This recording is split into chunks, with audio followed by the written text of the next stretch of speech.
Hello friend, welcome to Samson K channel. The motto is I come to win, presented by TP Kokate. In this video, we learn about a poem 3.1 EP of my English 10th class. So let's start. If you can keep your head when all about you are losing their and blaming it on you. म्हणजेच जेव्हा इतर जण खूप रागावले असतील, तुझ्यावरच सगळे दोषारोपण करीत असेल, त्यावेळी जर तू डोके शांत ठेवून संयमित विचार करू शकलास, कीप युअर हेड म्हणजे शांत डोकं ठेवून. ब्लेमिंग म्हणजे दोष देणे. If you can trust your self when all men doubt you, but make allowance for their doubting too. जेव्हा सर्व जग तुझ्यावर अविश्वास दाखवत असेल, if you can trust your self when all men doubt you म्हणजे जेव्हा संपूर्ण जग तुझ्यावर अविश्वास दाखवत असेल, मात्र तुझा स्वतःवर पूर्ण विश्वास असेल, तू त्यांचे बोलणे समजून घेण्याचा आणि त्या विचारांचा आदर करशील. म्हणजेच काय, make allowance for their doubting too म्हणजे त्यांच्या विचारांचा आदर करशील. If you can wait and not be tired by waiting कोणत्याही परिस्थितीमध्ये जर तू संयम ठेवू शकलास, or being lied about don't deal in it lies कोणी तुझ्याविषयी असत्य बोलत असताना शांत राहू शकलास, असत्य बोलणे, गैरसमज पसरवणे अशा गोष्टीपासून स्वतःला दूर ठेवू शकलास, म्हणजे being lied about don't deal in lies म्हणजेच असत्याच्या मागे न धावता त्यापासून स्वतःला दूर ठेवू. Or being hated don't give way to hating कोणी तुझा तिरस्कार करीत असेल, and it don't look too good nor talk too wise म्हणजेच कोणी तुझा तिरस्कार करीत असेल, अशावेळी स्वतःवर त्याचा परिणाम होऊ दिला नाहीच.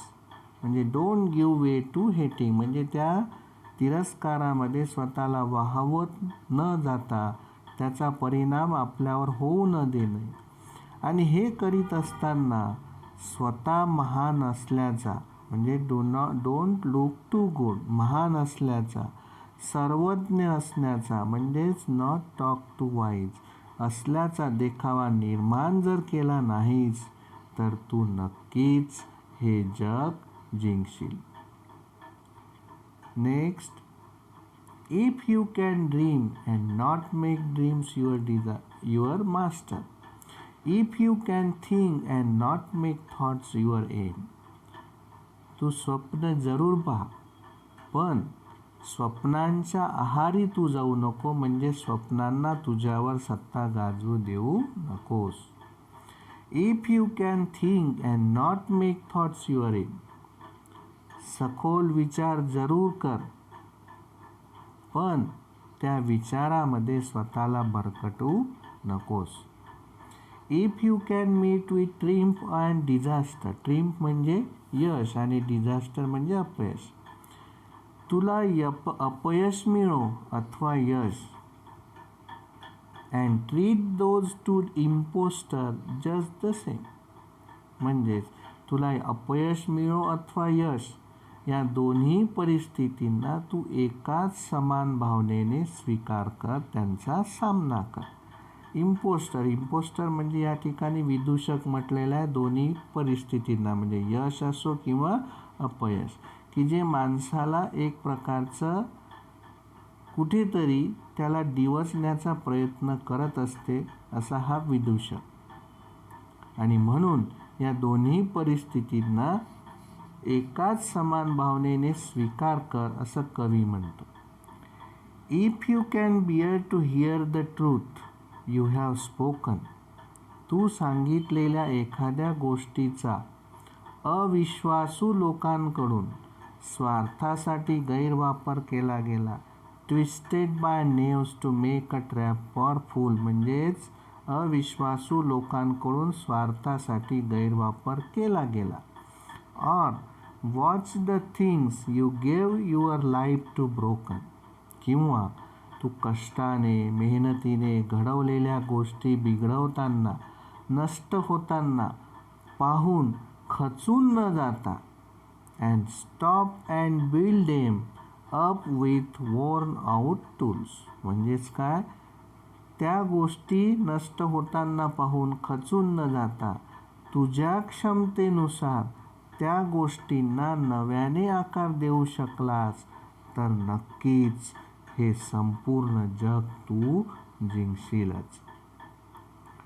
If you can talk with crowds and keep your virtue, or walk with kings nor lose the common touch, म्हणजे सर्वसामान्यांसोबत बोलताना वागताना आपली सदसद विवेक बुद्धी तू हरू देऊ नकोस. कीप युअर व्हर्च्यू म्हणजे आपला शांत डोक्याचा किंवा शांत विचाराचा पगडा आपल्या डोक्यावर हटू द्यायचा नाही. आणि हे केव्हा, जेव्हा आपण सर्वसामान्यांसोबत बोलत असू, वागत असू. और walk with king nor lose the common touch, किंवा श्रीमंत लोकांसोबत राहत असू त्यावेळेस साधेपणाची आपण साथ सोडली नाही पाहिजे, म्हणजे साधेपणाची कास सोडू नये. Do not lose the common touch. If neither foes nor loving friend can hurt you, if all men count with you but none too much. बघा, शत्रू असो वा मित्र, जेव्हा कोणीही तुला दुखवू शकणार नाही, सर्वांशी तुझी वर्तणूक सारखी असेल, म्हणजे if all men count with you, म्हणजेच तुझी सगळ्या लोकांशी असलेली वर्तणूक सारखी असेल, मागे जाणाऱ्या प्रत्येक क्षणाचे मोल, if you can feel the unforgiving minute, म्हणजे मागे जाणाऱ्या मागे सरणाऱ्या प्रत्येक क्षणाचे मोल जेव्हा तू जाणशील, with 60 seconds worth of distance run, म्हणजेच मागे सरणारे ते 60 सेकंद पुरेपूर जगशील, तेव्हाच yours is the earth and everything that's in it, म्हणजेच तेव्हाच सारे विश्व तुझ्यासाठी खुले होईल. And which is more you will be a man my son, आणि प्रत्येक गोष्ट या जगातील तुझी असेल. सर्वात म्हणजे माझ्या मुला, तू एक खरा माणूस म्हणून नावाजला जाशील. तर अशी ही सुंदर कविता. या कवितेमध्ये वडील आपल्या मुलाला जीवनातील काही आदर्श गोष्टी सांगण्याचा प्रयत्न करतात, की ज्याद्वारे एक मुलगा भविष्यामध्ये नवनिर्माण करणारा माणूस घडू शकेल, समाजाला जोडणारा माणूस घडू शकेल. असा हा माणूस निर्माण करण्याचं सामर्थ्य वडील आपल्या मुलांमध्ये निर्माण करतोय. अशी सुंदरशी कल्पना रुडयार्ड किपलिंग यांनी या ईप कवितेमध्ये सादर केली. नाव the most important part of the poem is appreciation of poem. So let's see one by one. The first point is title. The title of poem is Ip. Poet is Rudyard Kipling. The third point is rhyming scheme. For the first stanza, rhyming scheme is AAA. All the other 5 stanzas have the rhyme scheme AB AB. The figure of speech.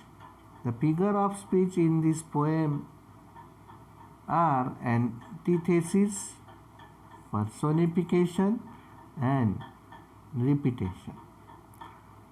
The theme and central idea, the last point. The central idea of the poem is certain valuable pieces of advice imparted by a father to his son.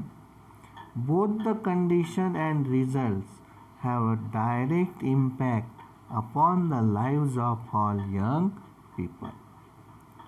So, this is all about the poem Eep. Thank you for watching this video.